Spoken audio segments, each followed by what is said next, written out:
Good morning and good afternoon to those of you joining us from the Atlantic time zones. I want to thank all of you for being members of the Illinois Retired Teachers Association. We remain a strong and vital force that fights to protect for our pensions and benefits because of the strength and support of our members.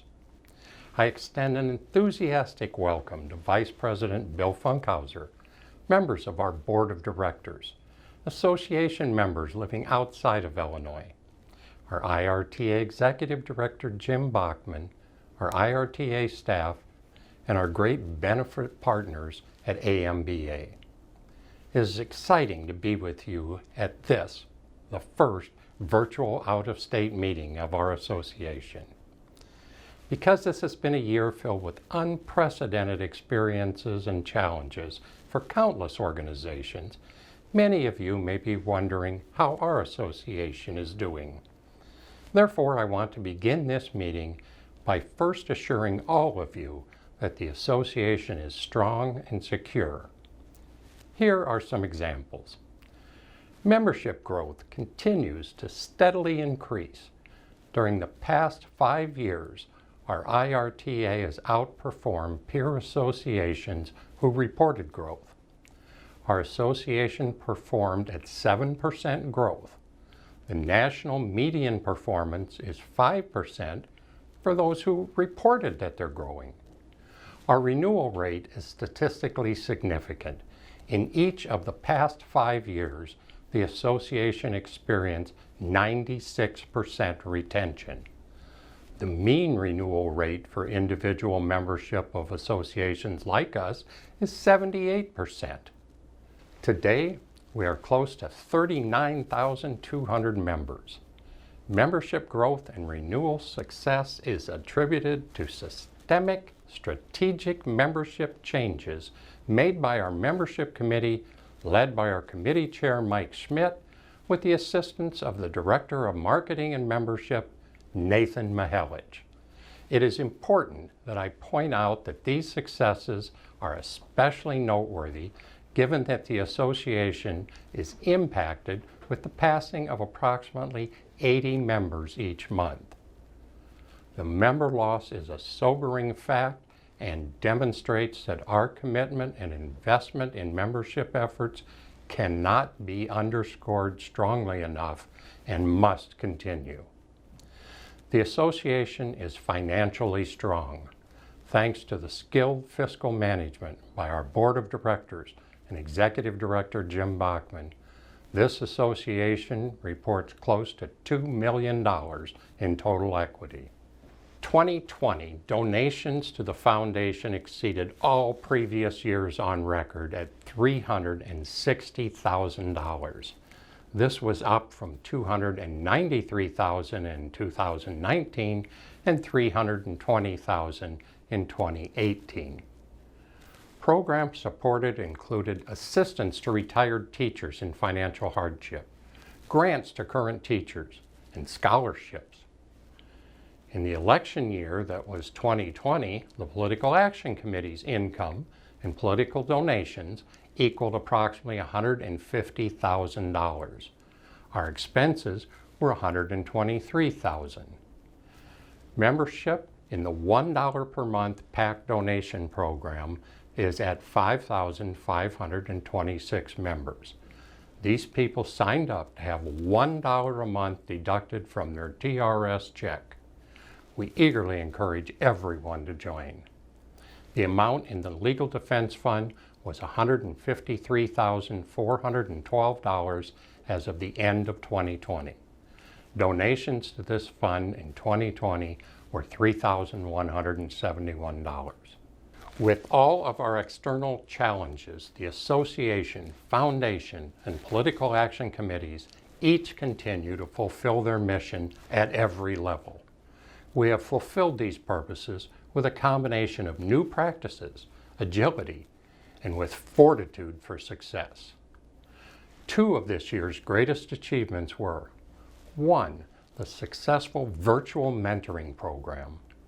The virtual mentoring program, executed by Jim Bachman and the association staff, matched any Illinois student with a retiree mentor-tutor during the early months of the pandemic, when school was at home and both teacher and student were new to virtual learning. The program was offered free of charge to students of any level of assistance. The program was a tremendous success in that the association received exceptional media exposure for our selfless retiree volunteers who gave countless hours during a period of great need. Second was the We Care program in collaboration with AARP to let our members, many of whom were homebound, know that they are cared and thought of during the most anxious early months of the pandemic. The association reached out via Facebook and email for this program and hosted a virtual webinar to offer support and to listen to their stories. All were very well received and appreciated. It is clear that the pandemic brought about changes to how our organization operates. I am proud and thankful to see how smoothly we were able to roll out virtual meetings, get work done via telework, and perform with flexibility while adjusting many activities conducted by the association. There may be even more changes requested in the future. Therefore, to make sure that the association remains viable and meaningful, we need to reevaluate the organization, beginning with the Constitution and bylaws. And we need to conduct a needs analysis of day-to-day operations. Therefore, the Executive Committee has hired an independent consultant to analyze our constitutional structure and our existing operations. Final recommendations from the consultant may include changes to our Constitution so that we can operate more virtually, a more realistic role to the responsibility of our volunteers, and a full analysis of our boards and committees to determine if each is meeting the needs of our membership. As we look forward, we will use the resulting recommendations, the changes already made because of the pandemic, and our overall flexibilities as a platform for us to speed up our transformation as an organization so that we will continue to grow and prosper and will always be prepared for the unexpected. Thank you for allowing me to describe the present status of our association, and thank you again for this first virtual meeting, which will certainly be one for the history book. Let's begin with the formal program. Our first presentation from our legislative and/or governmental affairs team to give a legislative update. And if you saw the Illinois governor's budget address on Wednesday, as I did, I know that we're all concerned. It is my pleasure to introduce the Association Executive Director, Jim Bachman, the Association Contractual Lobbyist, Andrew Bo-Davis, and our Legislative Affairs and Grassroots Coordinator, Courtney Hayes. Jim, Andrew, Courtney. Thank you, John, and welcome attendees. I am pleased to have with me today Courtney Hayes and Andrew Bo-Davis. Courtney has been with the IRTA just for over a year now, and her official title is Government Affairs Coordinator. Andrew is our contract lobbyist and has been with the IRTA just over 10 years now. Prior to us beginning our presentation today, I would like to remind all of you to use your chat box during the presentation to ask your questions, and we will answer your questions at the end of the presentation. Courtney, provide our attendees a quick review of the 2020 election. Well, Jim, as you all know, the general election took place on November 3rd of 2020. Democrats lost a seat, adding one seat to the Republicans during the election, but ultimately Democrats kept their supermajority, 73 to 45. All 118 seats were up for election. The Illinois Retired Teachers Political Action Committee endorsed 40 of those candidates.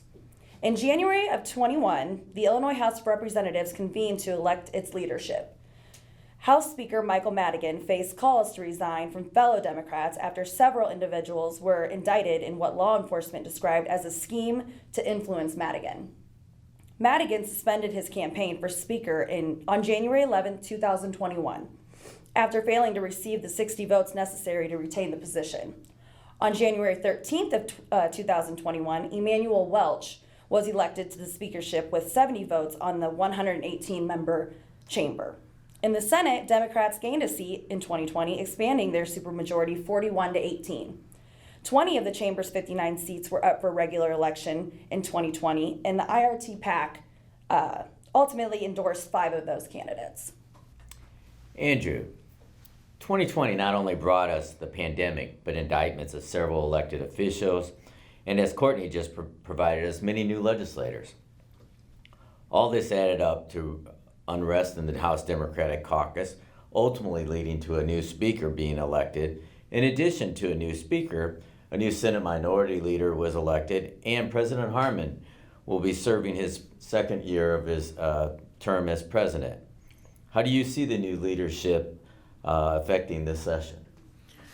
So, a lot of changes, obviously. I think more so than any of us at this table, really any of us in Springfield have seen. I think it's something that nobody's been experienced before, most notably because Madigan and you started around the same time. So that's a long period of time. I think it's also in context of, obviously, the state has been suffering from the pandemic.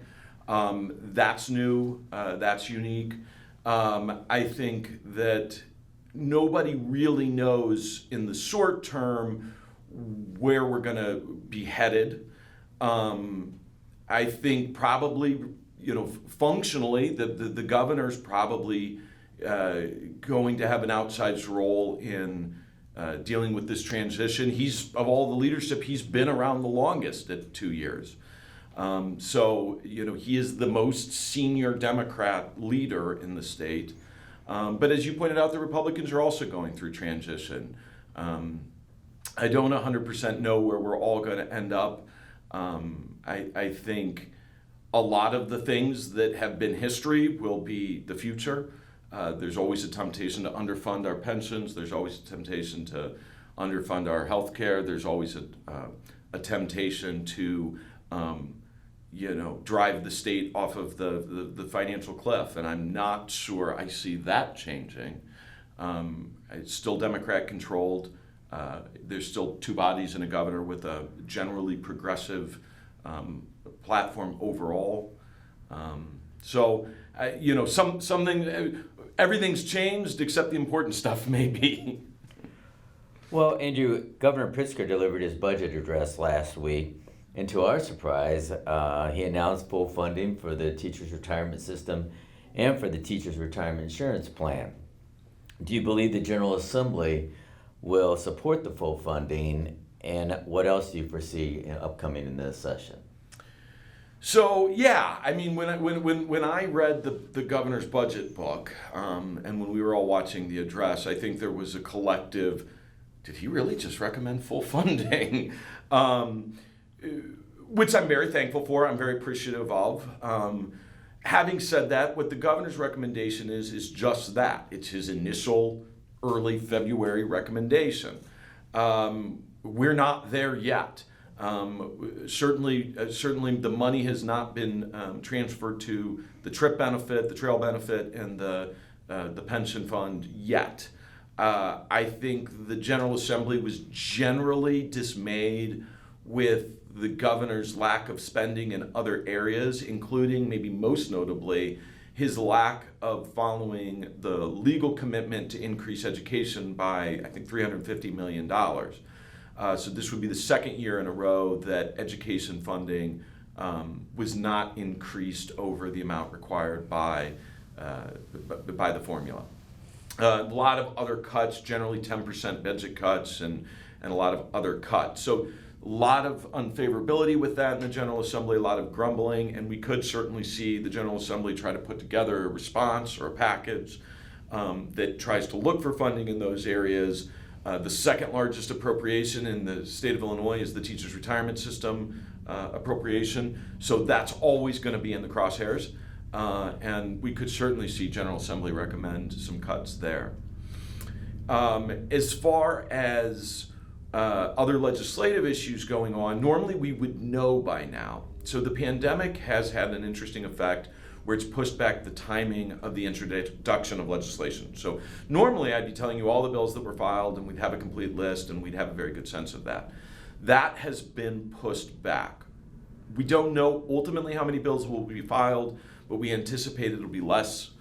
Keep in mind, last year about a dozen bills passed instead of what would normally be 600 because of the pandemic. So the pandemic does continue to slow down state government, which may not be a bad thing, but don't have a complete list. Having said that, most of the bills that we've seen filed to date have been refiling of previous bills in the past, bills that some of which we've supported and some of which we've opposed.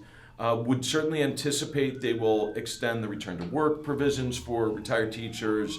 I think there'll continue to be discussion over Tier 3 as there is every year. I think ultimately won't go anywhere. There will be a handful of bills to increase benefits. My anticipation is those will also fail to move. So I think the day in and day out legislative stuff will be slow. We'll continue to obviously work towards fairness in handling refunds of overpayments and trail and trip. But overall, I think we'll see a light legislative year as we did last year. And just finally, one of the questions that it seems to always come from our audiences in the past is, do you perceive any type of constitutional amendment that would affect our retirees and their pension benefits? I 1,000% anticipate that it'll be filed. Actually, 2 versions have already been filed. So, but I don't anticipate them going anywhere. Constitutional amendments are very difficult to pass. If you don't believe me, ask the governor who just tried to pass one and spent millions of dollars doing so, and it failed. Very difficult to pass, multi-year process, but certainly as a press pop, we're going to see, we've got, again, at least 2 versions out there now. We'll see another 2 to 3 versions as this filing period winds to a close. Well, I thank both of you for participating, and at this point in time, we'll take the questions that have been given to us through the chat box. Well, our first question is, what recommendations do you have for local members to say and or do as they interact with their representatives? Andrew? Yeah, Jim, this is a great question, especially, and this is one area where the pandemic may assist some of our out-of-state folks. Historically, we think of these meetings as taking place in person in an office. For most of the representatives and senators in the state of Illinois right now, these meetings are taking place via Zoom, some via phone call, but a lot of them have set up their constituent meetings via Zoom. So there's an opportunity maybe for folks that aren't always in Illinois or aren't always able to actually get down to the office. There might be an opportunity here. The questions that remain most important to us continue to be the long-term viability of our retirement income security, our pension fund, the funding for our pension fund, and the payments for our health care, so that our trip and trail program benefits don't get diminished or impaired. And again, what we always have to remember, I always caution our membership, whenever they are talking to their representatives, remember it's not adversarial. Even if you disagree with the representative or senator, you might not have voted for them, you might not have supported them, but it's every meeting as always an opportunity to build bridges and convince and be, professional and polite and understand that they are representing a wide diversity of folks, and they may not agree with you on the issues, and they may not be as informed as you are on some of these issues. So just some thoughts. Thank you. During your answering of one question, we talked a little bit about the appropriation process, and what we've come to find out over the last few years is that even though the GA and the governor agree that everything should be fully funded, as in the health insurance payments and so forth, we found out that at the same time that even though the Department of Central Management Services actually sends that voucher to the comptroller, that sometimes that doesn't get paid. Can you talk a little bit more about that? Yeah, so Jim, 10 years ago when when we were doing this, you'd fight and for the appropriation in the budget. The budget bill was passed typically on May 31st. and you'd fight to get the dollar amount in that budget. And that meant that you were going to get the money. And this is true of pensions, a trip, a trail of all sorts of programs, and just state agency budgets as well. What's happened is this, and this is going to surprise everybody, the state of Illinois has continued to appropriate money that they don't have the revenue to support the payment for. This is kind of like putting something on the credit card when you know you're not going to be able to pay it off at the end of the month. And this has been getting worse and worse and worse. And we've seen that there's, over $5 billion in backlogged payments. Some of these are payments directly to providers, for instance, doctors that are participate in the trail program. Some of it is also payments where they're transferring funds. So in this particular case with the Trip and Trail program, money has not been transferred from the general revenue fund, which is kind of like the state's checking account, to the Trip and Trail program. And this has been going on now really for an extended period of time. And it's creating a deficit in the Trip and Trail program where they've received the appropriations. They have legal right to the money, but they don't have the money yet in their checking account. It's been going on long enough, and as it continues to go on, I think is becoming increasingly alarming. It's been something that we've been tracking for a long time, but is becoming increasingly concerning. Yeah, I mean, and to this point, I would say that it has not impacted our members in the sense of your vendors, your doctors, your hospitals and so forth getting paid. So that's good in that end. But, if you do start experiencing that where you're going to your doctors or hospitals and they're asking you to pay up front because of the lag of time, we would appreciate you giving the association a call and providing us that information. One of the other questions I have, Andrew, is that, obviously, outside of the issues that directly impact our members, once every 10 years, we go through the idea of redistricting. And just to give the membership a kind of an overall knowledge of what that process would be.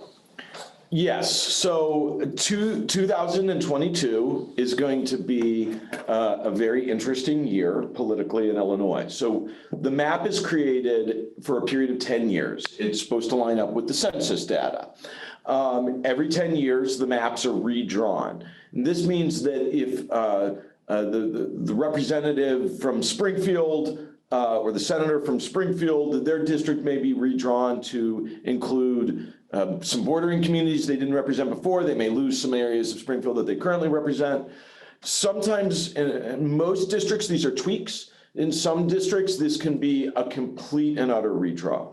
The other interesting thing is it means that every single seat on Illinois state government is up in 2022. Every senator, every representative, every congressional, the governor, the attorney general, treasurer, et cetera. So it's a lot of races being run. And these are typically, if we look past every 10 years, 2012 was the year where Madigan really got into the supermajority space and really the state became decidedly more Democrat. But these are typically there's an opportunity for a very large change in the overall political structure of the state every 10 years. And one of our final questions is from our attendees. Do we know where Chris Welch stands on the pension funding? We don't yet. Chris Welch is new. Not only is he the new speaker, but he was not chosen during a process that sort of went on for a long time. He was chosen as speaker in the final throes of the lame duck. It was a very sort of fast and furious changeover. So we don't know a lot about Speaker Welch. I think this year will certainly be educational. Certainly hope he believes in full funding and understands how important that is, but we don't know much yet. Well, at this point in time, I'd like to thank you, our panelists, and thank you for your questions. And now we will send it back to John to introduce our next speaker. Thank you. Next on the agenda is the Teachers Retirement System report from our annuitant trustee, Larry Pfeiffer. Larry is finishing up his first term on the TRS Board of Trustees, and I'm happy to report that he's running unopposed for a second term. There is currently a lot of changes going on at TRS, and I know that we're all eager to hear your report. Larry? Thank you, John, and thank you to everybody that's joining us today for this activity. I'm excited, and I'm liking the technology that IRTA is putting together to reach out to folks, but I have a hunch that you're probably in warmer climates than we are right now here in Illinois. But regardless, let's talk a little bit about what this past year has meant at TRS and try to give you some numbers and some perspectives on how we were able, through the staff, to function and perform well, I think, during some very difficult times. If you should have questions for me, something I say or something I met, please just reach out to TRS and they can contact me and we'll follow up. Also, IRTA can get a hold of me at any time.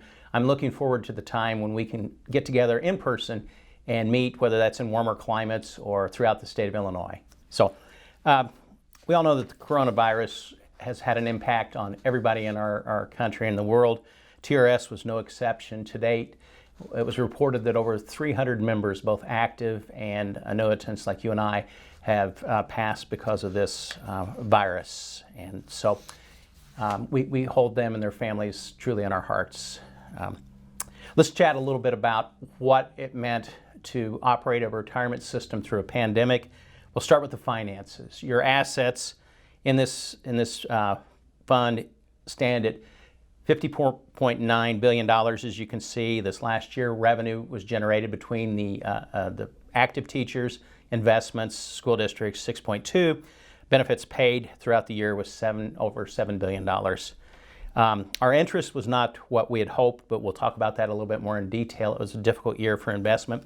It only came in at 0.06%. Our long-term funding status, as you can see, our total liability is $135.6 billion. Unfunded liability is over $80 billion. The funding ratio is just 40.5%, but that number has stayed fairly consistent over the last several decades. Skipping over to membership, you can see that there's over 400,000 total members. That includes actives, inactives, and benefit recipients. The average pension for all retirees, it stands just north of $60,000. I'd like to have you focus, please, on the membership breakdown. You see that there's active Tier 1 and active Tier 2. Those are teachers in the classroom right now.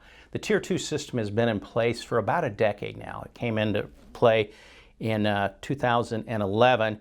You can see that the numbers are starting to creep up, and it's anticipated that within the next 4 to possibly 5 years, there'll be a 50-50 breakdown between the Tier 1 and the Tier 2 members.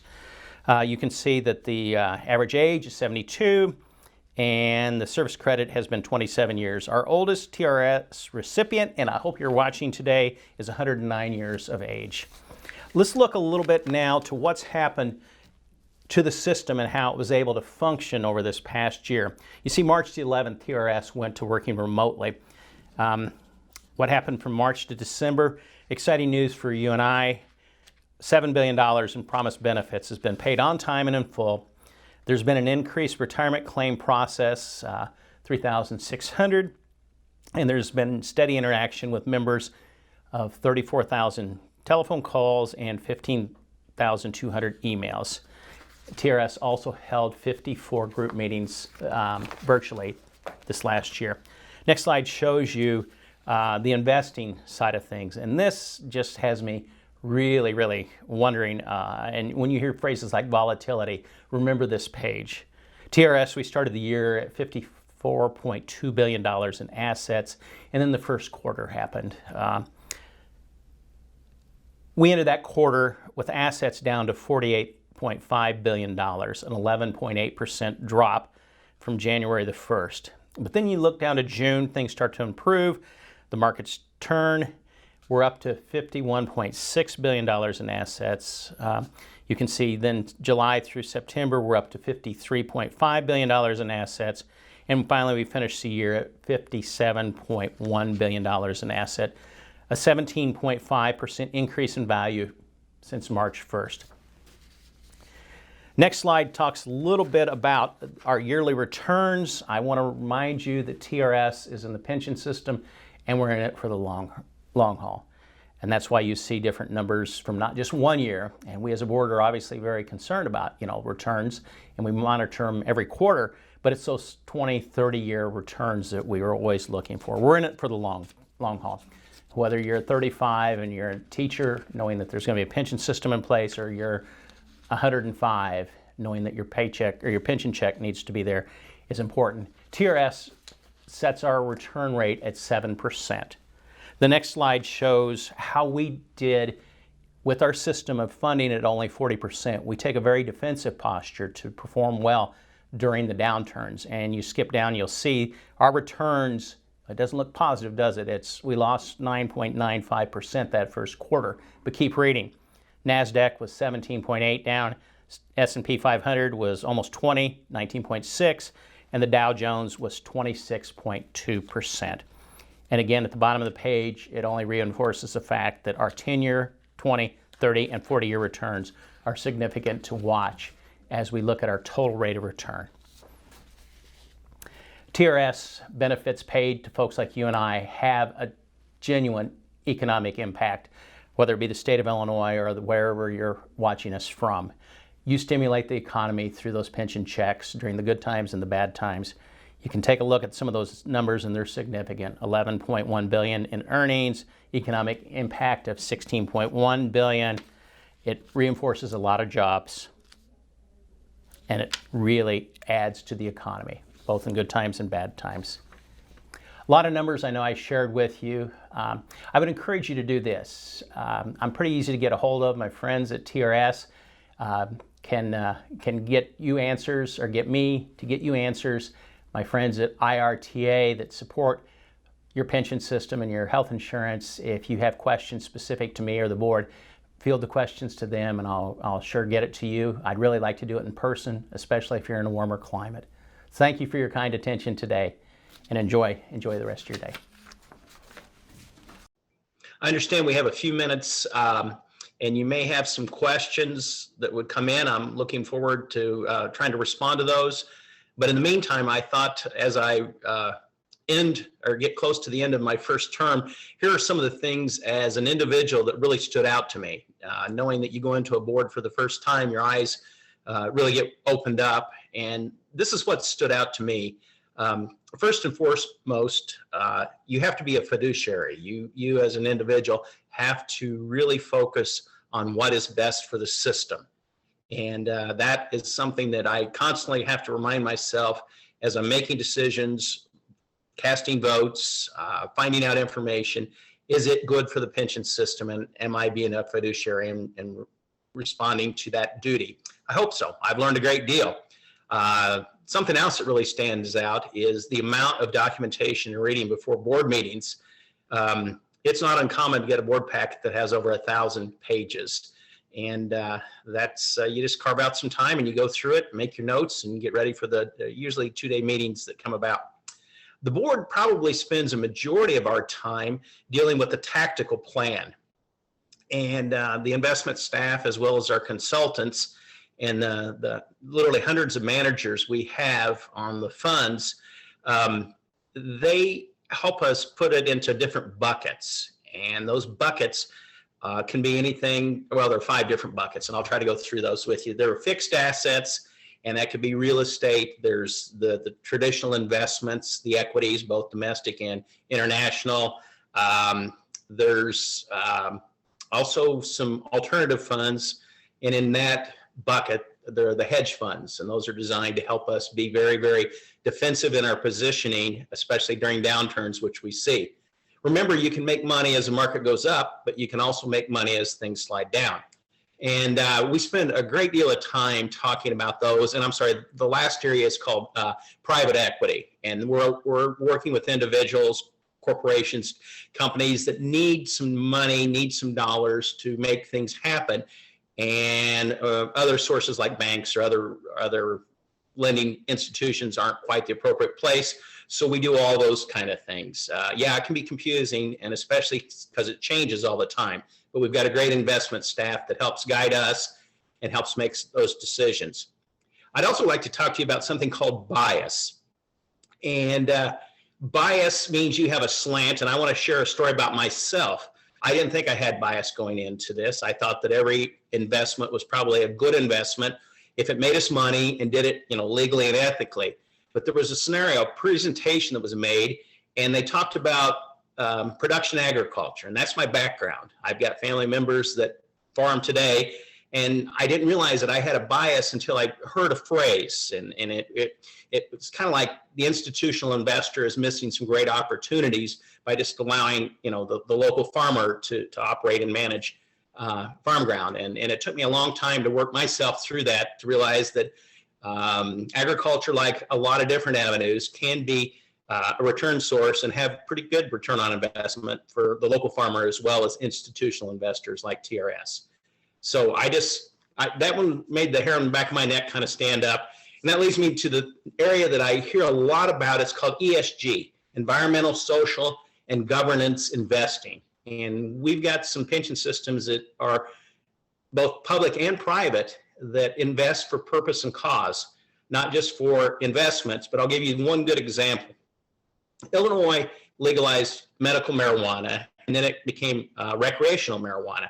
And I use that as an example because I was at a conference, and it was really interesting. The conversation came up, and some board members from another state got into the conversation with us and had some bias and some opinions, some strong opinions about marijuana and legalizing it in the states that it was taking place in. But yet we had the conversation about carving out a space for, they need money. They need money, and they're looking for institutional investors. The ironic part was the board members from this state invested in the Illinois system, but yet they were opposed to it in their own state. And after it was found out, they got out of that investment altogether. So that's one example of ESG. I think that's kind of the things that I've learned in my first term. I've enjoyed it immensely. I appreciate your support. I appreciate working with IRTA and the fine staff there. It looks like I have one question that has come in.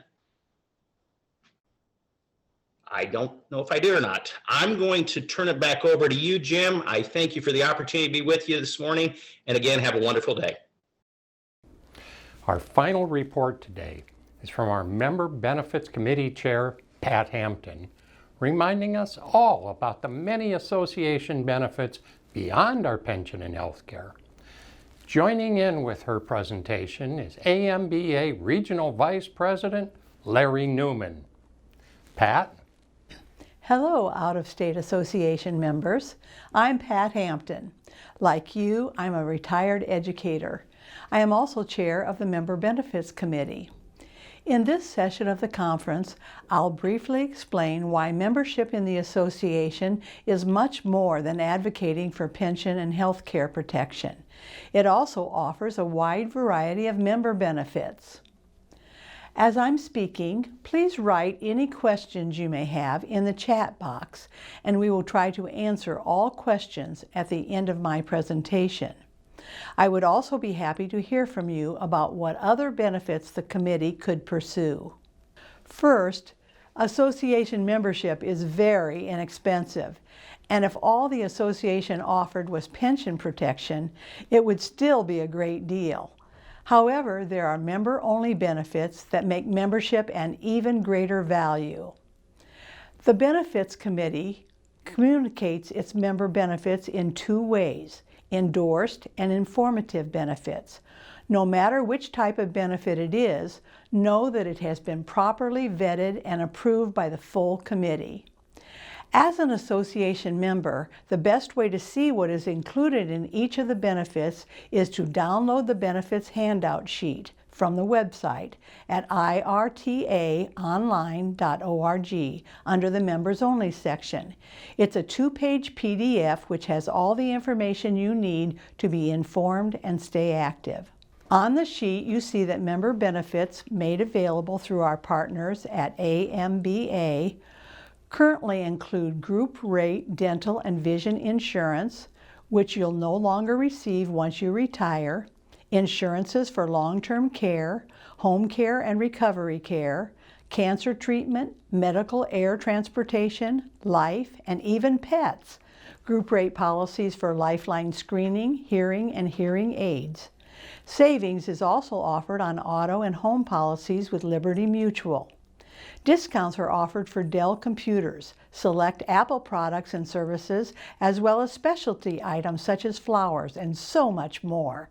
Members also have access to my Amba discounts program managed by Passport Unlimited, which is designed to connect members with exclusive savings to tons of thousands of online and local vendor products, including hotels and resorts, dining, shopping, electronics, sports and entertainment, wellness, and a myriad of other offerings.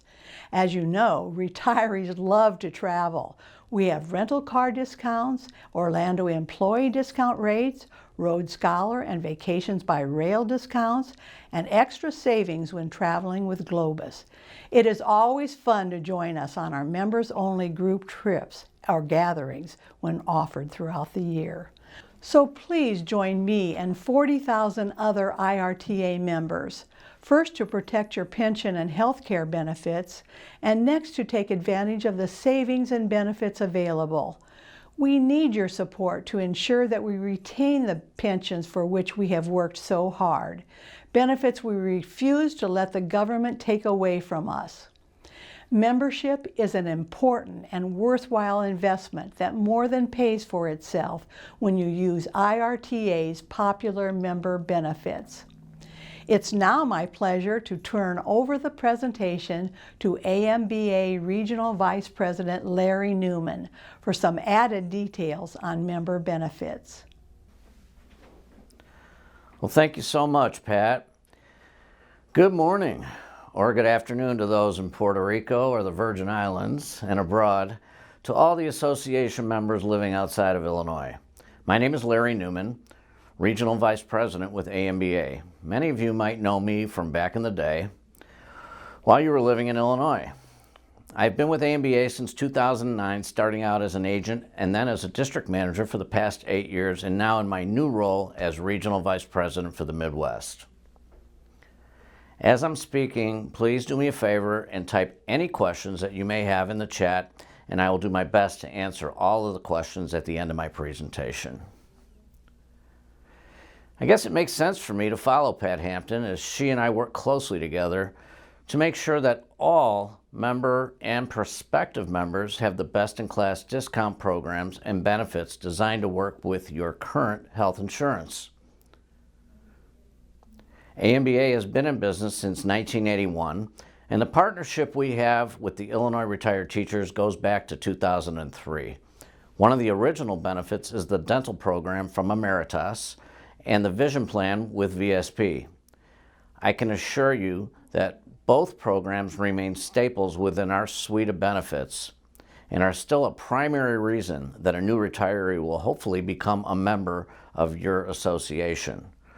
Over the years, we have added several new discounts and benefits, so be sure to go to your newly designed website and print off a copy of your member benefits in the members only section. There you will find two of our newest programs, the Children's Whole Life from Mutual of Omaha and the Fixed Indexed Annuity Program from Emeritus.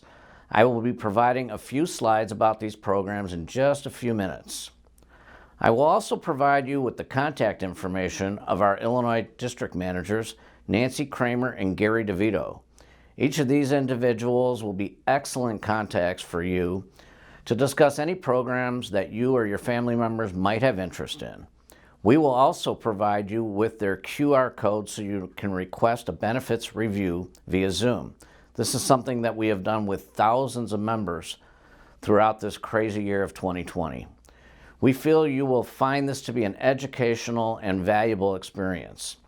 So stay safe and be healthy. We look forward to helping you in 2021. Hello, everybody. Hopefully everybody can hear me okay. I wanted to just let everybody know that I did post in the chat my contact information. So I have posted my phone number and my direct email address. And there's also a link that you can go to click on at any time. And if you want to get additional information on any of your IRTA benefits that are offered through Amba. Please click on that link. And then that'll come directly to me. And then I will be able to forward that information to either, I have two state managers I mentioned earlier. One is Gary DeVito and the other is Nancy Kramer. Nancy Kramer is handling our members in Florida. Gary DeVito will be handling our members out in Arizona, and pretty much I'll handle everybody else in between. So feel free to click on that, and it'll bring you up to a little form that will allow you to check off something that you might be interested in. And you also might be interested in a little bit more what I'll talk about just briefly. For some reason, I'm unable to share screen right now. I'm just trying to see if I can, oh, maybe I can do it. Hold on one second. No, I can't share screen, which is fine. But I will at least tell you a little bit more about those programs, and just to give you a couple quick updates about AMBA and where we are right now. And I will forward these few slides over to the IRTA office, and they can send this out also as well to anybody that might be interested. Just as a couple of reminders, we are now, I've been working with AMBA, now going on 12 years. We had about half of the associations that we were working with when I started 12 years ago. Today, we have over 70 associations. We're representing over 5 to 6, almost 6 million members around the country, with the potential now to reach over 10 million members throughout the country. And some of your core benefits, there's a wonderful benefit on that member benefit sheet called myambadiscounts.com. If you're interested in discounts on dining and movie theaters, hotel, travel, concerts, jewelry, all the things that hopefully we'll get to start doing again. It's a wonderful program. All you have to do is email the IRTA for the discount code, or you can call the IRTA directly and they will give you the discount code. We have several core benefit programs, as we call them, and many folks have heard about our programs related to either cancer, heart, stroke, and extended care. Here, I'm going to try one more time here to see if I can share this. Give me a second. It looks like it will let me. Okay, great. Awesome. Let me just get back over here, and I'll kind of continue from here.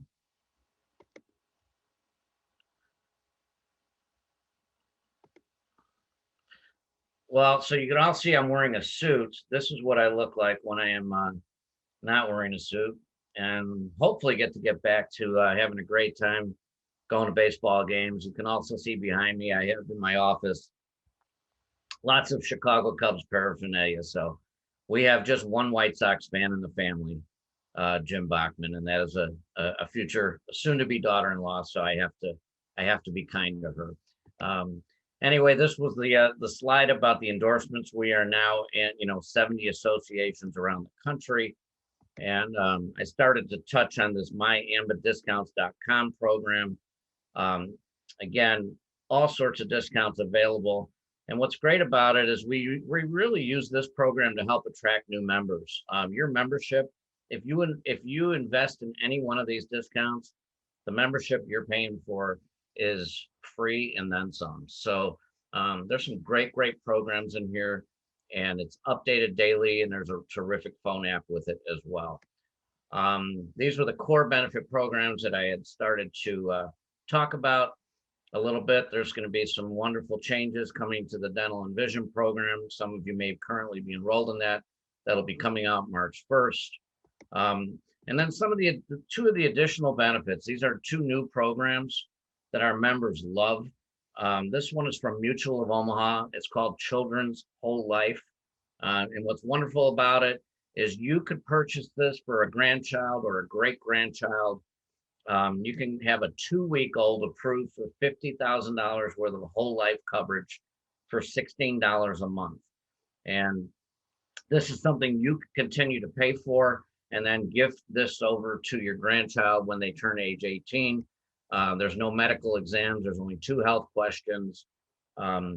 It does build cash value, which is wonderful. And it's very affordable, again, from ages 2 weeks up to age 17. You can purchase it. And then the person that you turn it over to, your grandchild, they can increase their coverage without ever having to provide any proof of insurability. When they get married, when they purchase a home, the birth or adoption of a child, or on any of these anniversaries of their birthdays up to age 40. So where that is important is if you, let's say somebody is born with or has like juvenile diabetes, that person's going to have a very difficult time of ever purchasing life insurance. But if they already have a plan like this, they can increase it. And with all of these options, they can turn that into a $250,000 life insurance policy without ever having to prove medically any evidence of insurability. It's a wonderful program, really affordable, and a lot of our members love it as a gift instead of giving the usual gifts that we've been giving of technology and electronics. So something to consider. And then also, the World Economic Forum has shown that, we all can expect to potentially live longer than the money that we have saved for retirement. Fortunately, for you folks, you do have that pension, which is a wonderful, wonderful thing. But we've invested in a program with Emeritus, the same company that you use for your dental program. It's called a fixed indexed annuity. And what's wonderful about this new program is it provides a lifetime income, and it's a very safe product. You can use it to hedge against inflation and protect your assets from any additional market risk. We chose Emeritus. I mean, the company is just wonderful. They are A+ rated by Standard & Poor's, A rated by AM Best. They're about to celebrate their 133rd birthday this coming April. It's a great fit for our member demographic. It's a really attractive alternative to CDs, money markets, savings accounts where you're probably not earning a whole lot of anything. This particular program on average, depending on how you set it up, is earning anywhere from 3.5% to 7%. It's very innovative, and it really helps to avoid what we call market correction, which is something that is going to continue. We have we're going to have a choppy market probably over the next several years. And, it'll really help you avoid any type of, you never have to worry about, there's no downside risk to it. You will gain when the market goes up. If the market goes down, you will never lose one nickel of your money. There's no underwriting to it. It's available for qualified and non-qualified monies. It does have an available long-term care benefit as well. It's very, very flexible program. And our members have really seemed to love it. And again, another way you can contact me, if you just hold up your phone, depending on if you have a phone that's at least with a newer phone within the last couple of years, give it a try, and you just pretend like you're going to take a picture, and you hold up your camera like this to the QR code, and then you'll get a little white box that'll pop up on your phone. It says tap here to connect Amba to connect.amba.info. And that's another way that you can fill out a form, and that'll come directly to me as well if you're interested in learning more. I do believe that is all I have, so I will unshare my screen. And thank you, Nathan, for making that happen. Does anybody have any questions? Take a look. Okay, that was just what Nathan had put in there. Okay. If there's any questions, feel free to put them in the chat. Otherwise, I would like to turn it over to Mr. John Flaherty. And with that, we have concluded the first all-virtual meeting for association members living outside of Illinois. Although your physical presence is elsewhere, your membership is just as important to us as any other. And we encourage you to stay connected, stay active, and encourage membership in this great organization. Until next time, I'm John Flaherty, and stay safe.